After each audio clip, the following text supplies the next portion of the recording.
के साथ पिछले कुछ दिनों में बढ़ते तनाव को देखते हुए और उसके बाद इस तनाव को लेकर जिस तरह से भारत का रुख और बातचीत के दौरान भी जिस तरह से भारत चीन को 5 मई से पहले वाली स्थिति में जाने के लिए चेताता है, उससे चीन थर्राने लगा है।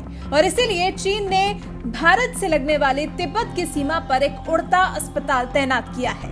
उड़ता अस्पताल, जिसकी मदद से चीन अपने घायल सैनिकों को हजारों किलोमीटर की दूरी पर स्थित अस्पतालों तक पहुंचा पाएगा। चीन को डर है कि अगर भारत के साथ संघर्ष होता है तो तुरंत सैनिकों को मेडिकल सहायता देने के लिए ये उड़ता अस्पताल काफी मददगार साबित होगा। फिर सवाल ये हो सकता है कि तिब्बत तो काफी पास में ही है, तो फिर चीन को इस उड़ते अस्पताल की जरूरत क्यों पड़ी? तो भारत की सीमा से सटे इस इलाके में चीनी सेना की स्वास्थ्य सेवाएं बहुत खराब हैं।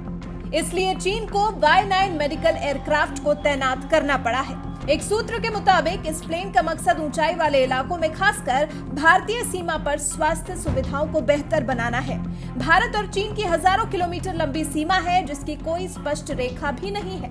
पिछले दिनों चीन और भारत के बीच संघर्ष हुआ था, जिसमें भारत ने अपने 20 जवानों को खो दिया था। नुकसान तो चीन को भी हुआ था, लेकिन उसने स्वीकारा नहीं था। चीन सैनिकों को तुरंत राहत नहीं मिल पाना भी इसके पीछे की एक वजह मानता है, जिसे ध्यान में रखते हुए ये उड़ता अस्पताल तैनात करने का फैसला लिया गया है।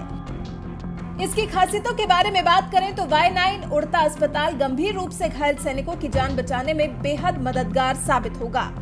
Y9 उड़ता अस्पताल को हाइपरबेरिक ऑक्सीजन चैम्बर से लैस किया गया है। इस प्लेन को कार्डियोग्राम मॉनिटर, रेस्पिरेटर और अन्य उपकरणों से लैस किया गया है। चीन इस इलाके में मौजूद अपने सभी अस्पतालों को मजबूत बनाने की जुगत में लगा है। हम तो यही कहेंगे कि चलिए, जिस चीन ने आज तक तिब्बत पर ध्यान नहीं दिया, कम से कम भारत से युद्ध के डर के बहाने वो वहां के अस्पतालों को मजबूत तो बना रहा है। नहीं तो अभी तक तो चीन ने तिब्बत की तरफ कुछ खास ध्यान दिया ही नहीं। इस उड़ता अस्पताल की तैनाती के एक और मायने हैं जो भारत को समझने होंगे कि चीन के साथ अभी भारत का गतिरोध जारी रहने वाला है।